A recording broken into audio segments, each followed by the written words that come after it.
My name is Chris Dalton. I'm 42 years old. I manage major infrastructure projects out of Denver, Colorado. I've handled multi-million-dollar failures. I've coordinated emergency bridge rebuilds in the middle of snowstorms. But nothing prepared me for what I saw in that hotel lobby. It was a Thursday. I wasn't supposed to be there. She didn't know I had canceled my client meeting. She didn't know I'd driven 5 hours straight, with my phone on airplane mode. She didn't know I had a feeling. And worst of all, she didn't know I was standing 10 feet away when she walked into that hotel with him. She looked good, too good for a business trip. Hair done. Tied dress. Her hand wrapped around some guy's forearm, like he was hers. Laughing. Loud. Comfortable. Not the body language of a woman stressed from back-to-back meetings. I didn't move. She turned her head slightly mid-laugh. And then she saw me. Her face dropped. Her mouth opened like she forgot how to breathe. The purse slipped from her hand and hit the tile. She didn't speak. Neither did I. I just watched her try to calculate what version of the truth she'd try next. But she couldn't, because she realized, for the first time, that I already knew. Let me rewind. Let me tell you what led up to this moment. Because before that hotel lobby, before her face turned white, I thought I had a good marriage. I thought we were fine. Her name is Amanda. We met at a charity 10K in Boulder almost a decade ago. She was fast, competitive, confident. She smoked me in that race. I caught up later, with a coffee invitation. We got married 2 years later. She was never the stay-at-home type. Amanda was sharp, marketing exec, always on the move, always strategizing. And I was proud of that. I liked that. I supported her promotions, backed her job change, cheered for every late-night win. So when she said she had to travel for work, I never questioned it. Not even when it became once a month. Then twice. Then 3-day trips turned into full weeks. No big deal, right? That's what partners do. They trust. But trust isn't blind. And one day, I stopped pretending her stories made sense. That hotel lobby wasn't revenge. It wasn't even confrontation. It was confirmation. The quiet end of a lie that had been whispering in my life for far too long. And it was only the beginning of what I'd do next. Wife lied about a work trip. Her face dropped when she saw me at the hotel. They say betrayal hurts most when it comes from someone you never imagined would hurt you. And to be honest, I never imagined Amanda could. When we first met, things weren't just good, they were easy. I was already established in construction project management. She was working in a mid-tier marketing firm, but her ambitions were sky-high. We started slow, dinner dates, hiking on the weekends, road trips to the Rockies. She had this ability to make everything feel like an adventure. She made me laugh like no one else had. And when she said she wanted a love that didn't slow her down, I told her, then we'll run together. We moved in 6 months after that. 2 years later, we were married under a sky full of fall leaves and Colorado sunset. We had plans. To build a life, to travel the world, to maybe start a family, once her career stabilized.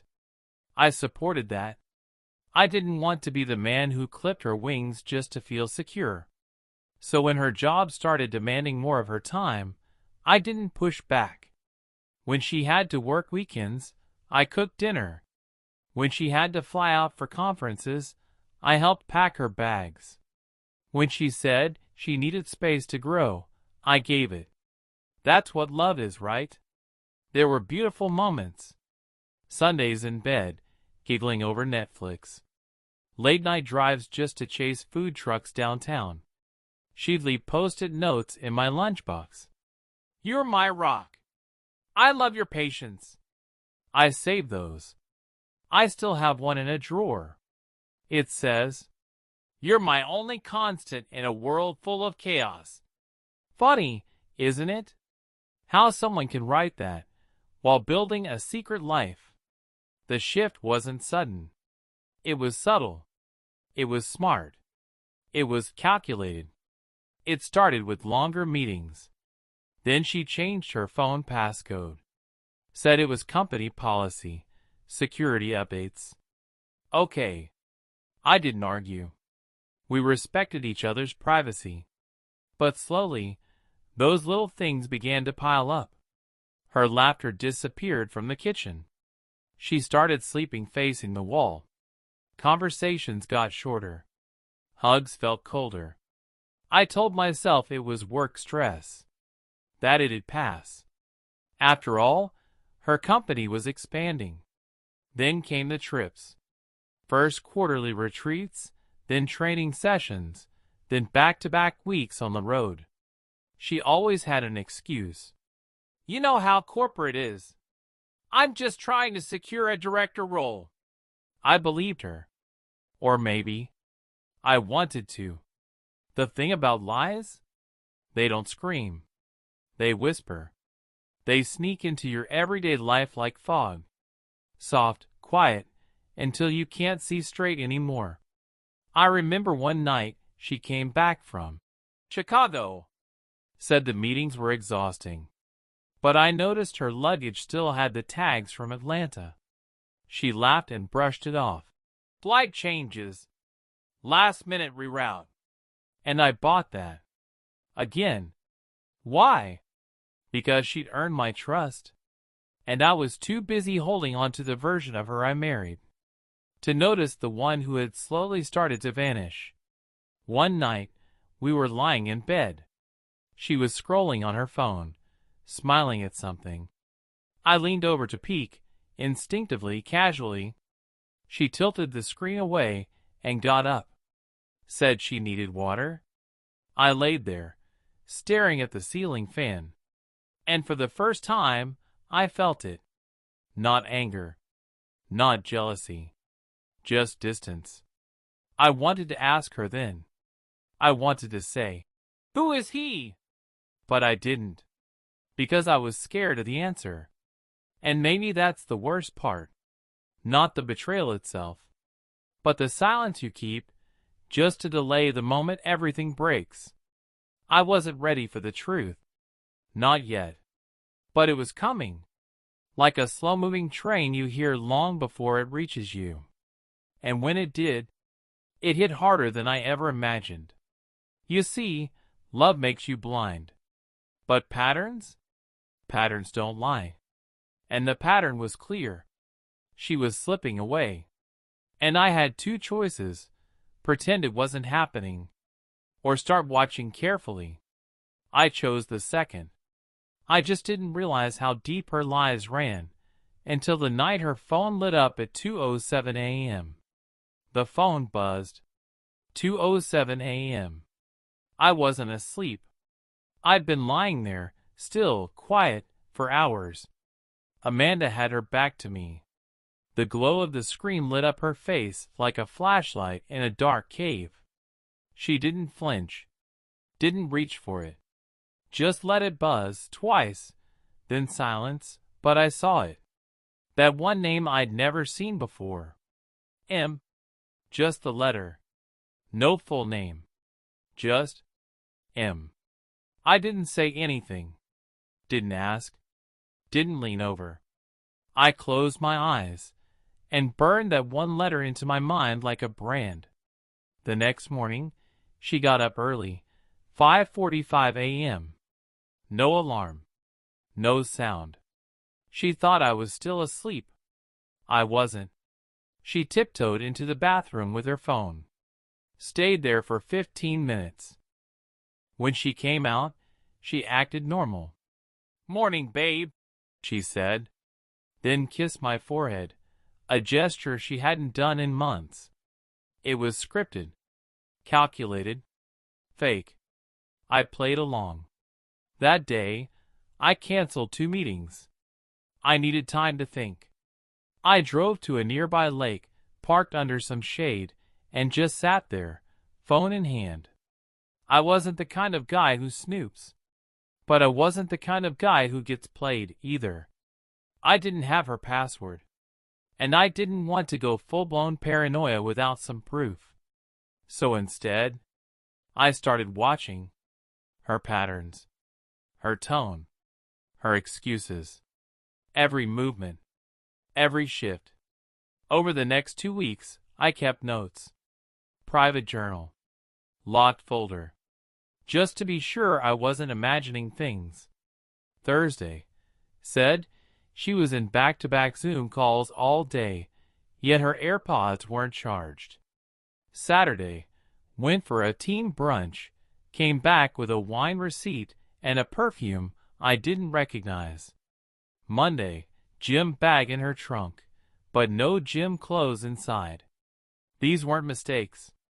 They were signals.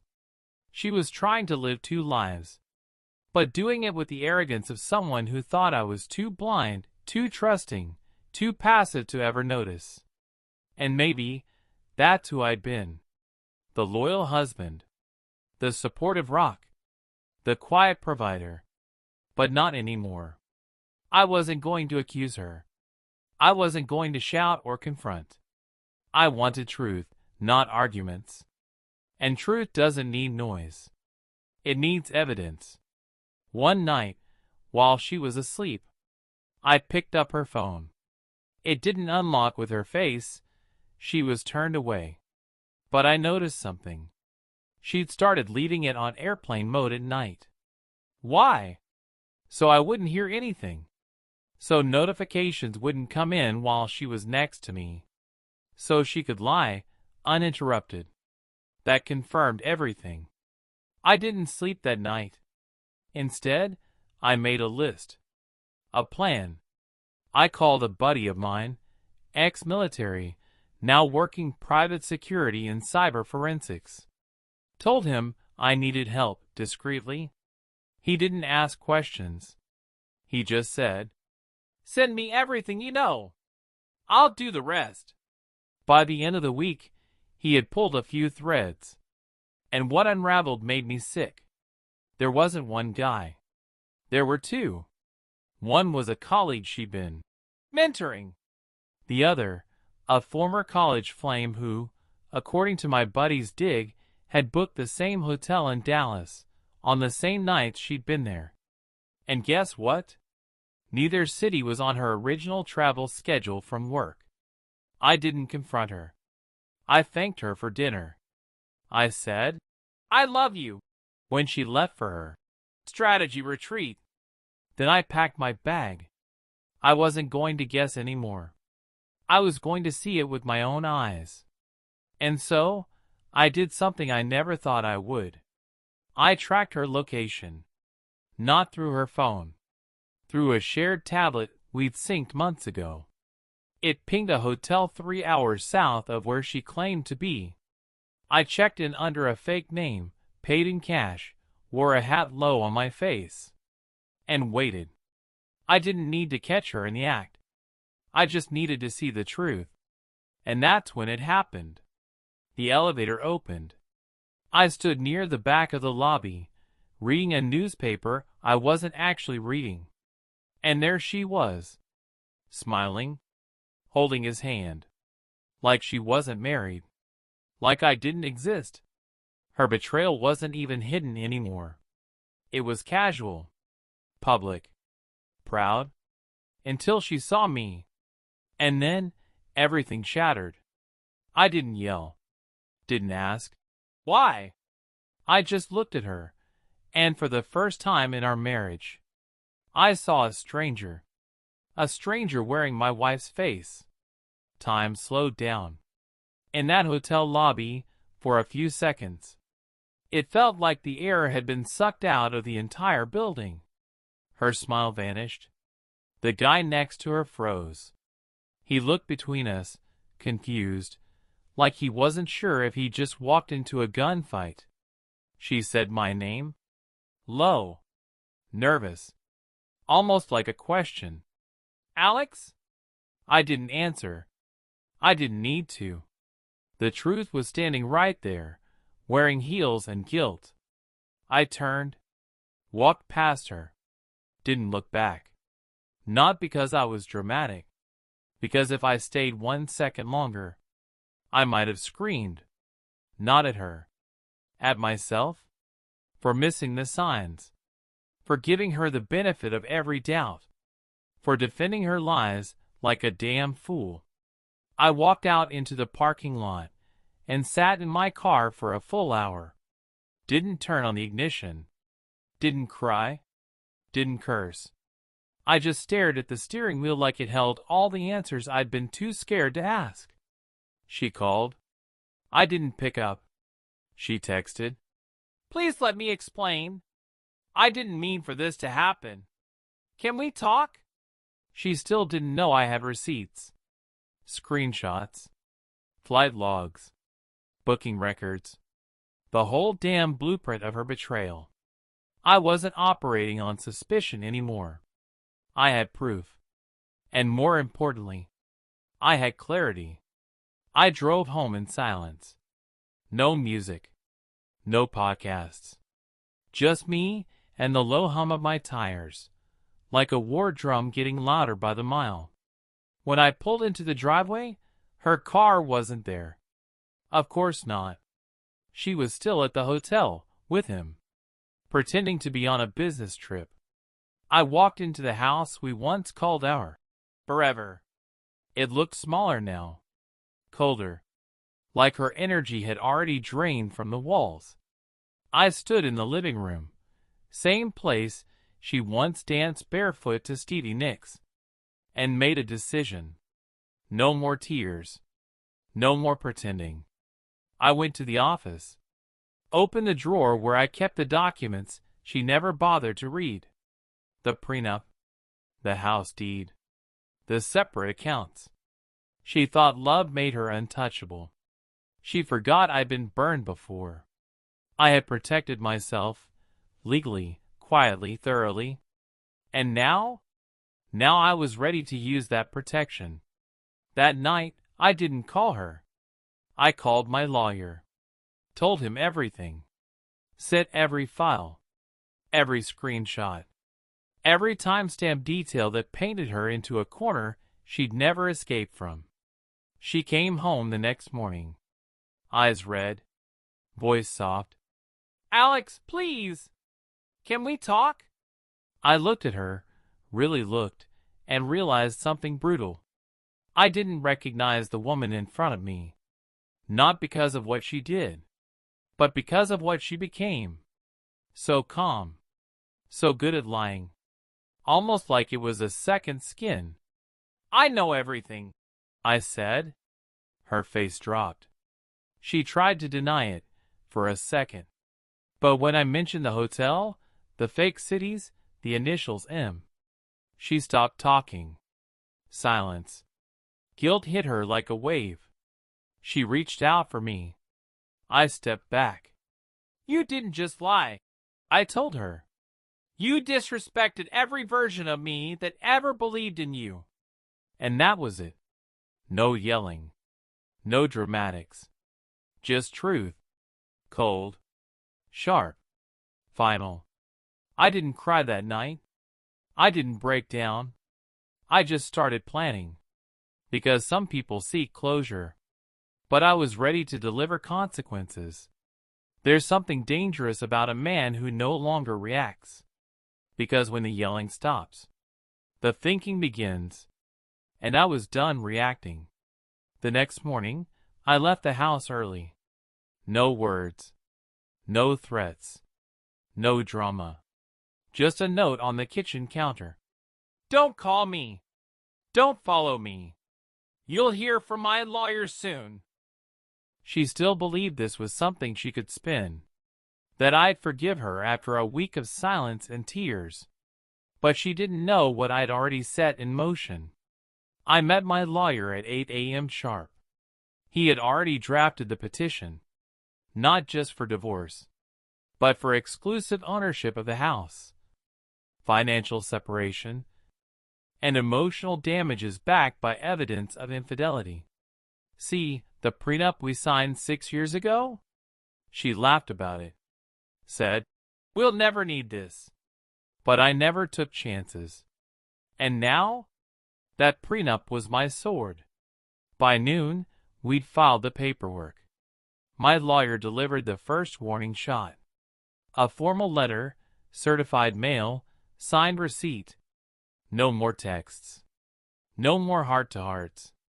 This was legal now. Meanwhile, I contacted my buddy Mark, cybersecurity expert, ex-NSA. I didn't want revenge. I wanted facts. He ran her phone records, bank transfers, hidden email aliases. Within 48 hours, I had a full dossier. 2 hotel reservations under different names. 3 separate Airbnb stays paid in cash. A second phone number, registered to her maiden name. It wasn't just infidelity. It was premeditated deception. I collected everything, bound it into a folder, marked it with a single word: closure. Back home, I stayed distant. Didn't argue. Didn't question. She'd ask, "Can we talk?" I'd say, "There's nothing left to say." I'd sleep in the guest room, work late, come home calm. And that scared her more than shouting ever could. She started to spiral, crying randomly, leaving gifts on my desk, sending long emails about how she got lost and wanted to heal together. But I wasn't buying it. This wasn't a misunderstanding. This was a calculated choice. To cheat, deceive, and pretend like I was too dumb to notice. One night, I watched her pace outside my office door. I heard her whispering into the phone, "I think he knows more than he's saying. What if he tells my job?" She didn't know I was recording. Another file for the folder. And then came the final move. The company retreat. She said she had to leave town for a 3-day leadership summit. Same hotel chain. Same pattern. But this time, I beat her there. I booked a suite 1 floor above hers. Waited until her GPS pinged the lobby. And then, I pressed record, walked down the hallway, and waited behind the corner by the ice machine. When the elevator doors opened, she stepped out. Not alone. Same guy from before. Mr. M. They walked toward the room, laughing. She kissed him like I'd never existed.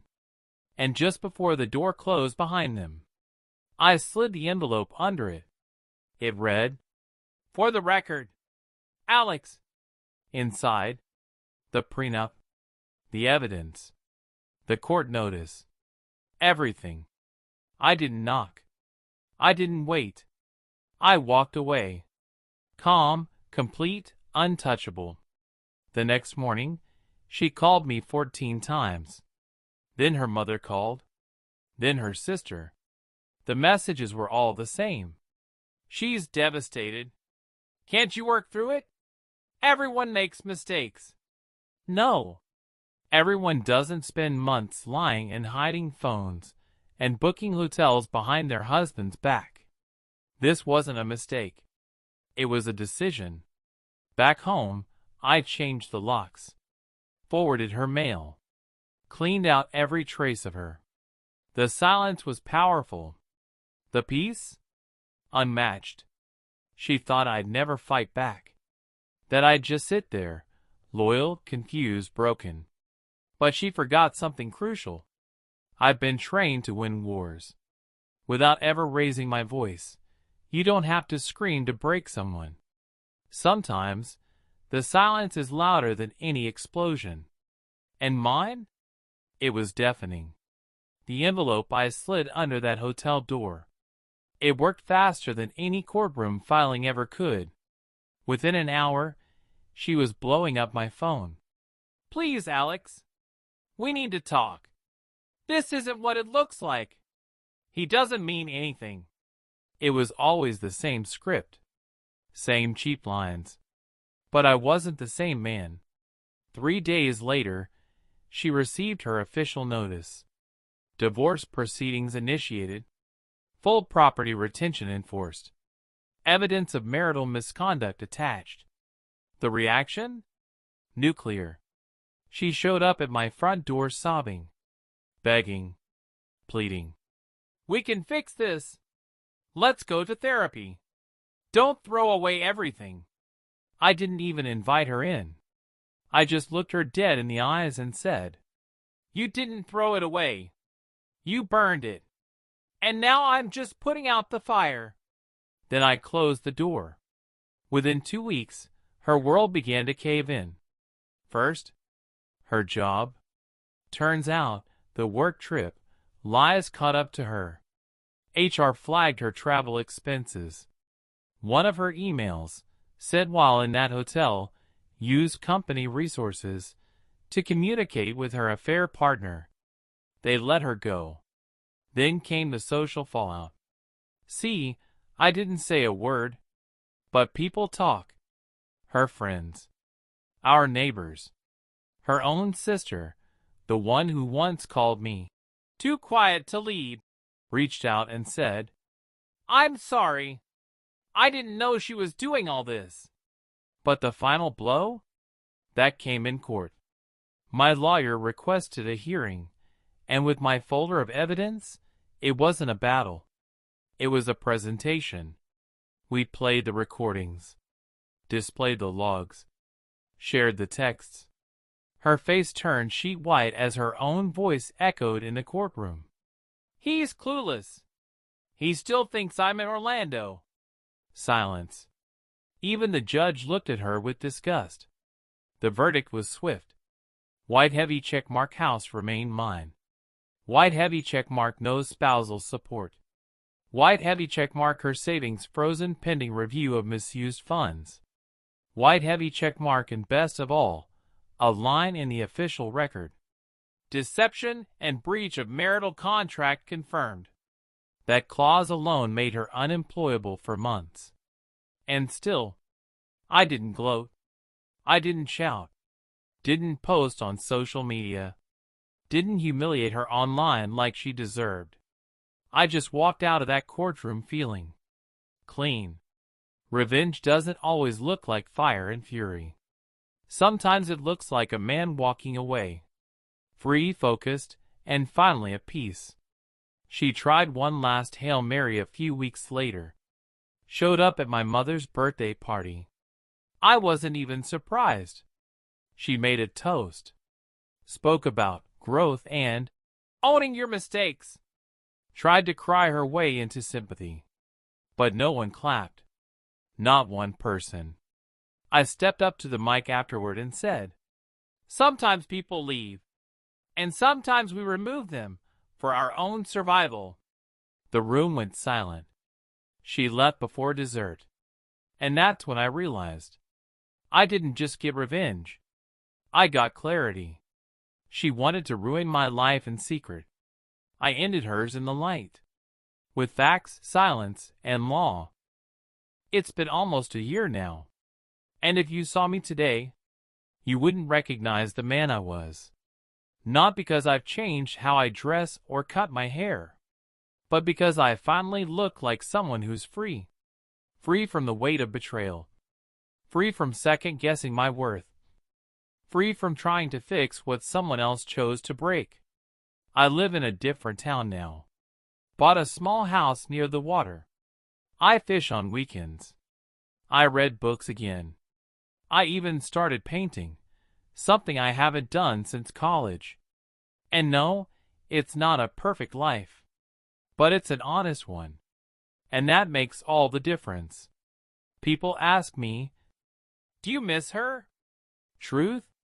No. I miss who I thought she was. I miss the version of her I created in my mind. The one who stood by me during deployments. The one who laughed at my terrible dad jokes. The one who once cried when I came home early from Iraq. But that woman wasn't real. She was a mask. And once it slipped, there was no going back. Do I hate her? Not anymore. Hate is just another kind of chain. And I've had enough of those. What I feel now is nothing. Not indifference. Not bitterness. Just silence. And peace. If you're listening to this wondering if you should forgive someone who destroyed you, let me say this. Forgiveness isn't about them. It's not about letting them back in. It's about letting you move forward. I forgave her the moment I stopped letting her pain define me. The moment I realized I didn't need closure from her, because I already had it from myself. These days, I speak to veterans who are rebuilding their lives. I tell them, not all battles look like gunfire and sirens. Some look like silence at a dinner table. Some feel like watching someone lie to your face and smiling anyway. But we survive. We always survive. And maybe one day, if she sees this, she'll understand the full weight of what she lost. Not just a husband, but a man who would have gone to war for her heart, but wouldn't beg for it once she handed it to someone else. Final takeaway line. She lied, cheated, and tried to walk away like I'd never existed. But in trying to destroy me, she built something far stronger. Because I may have lost her, but I found myself. And that's a trade I'd make again, every damn time. If this story hit home, drop a comment, tell your story, or just share this with someone who needs to know they're not alone. Because healing? It's not just possible. It's already waiting on the other side of truth.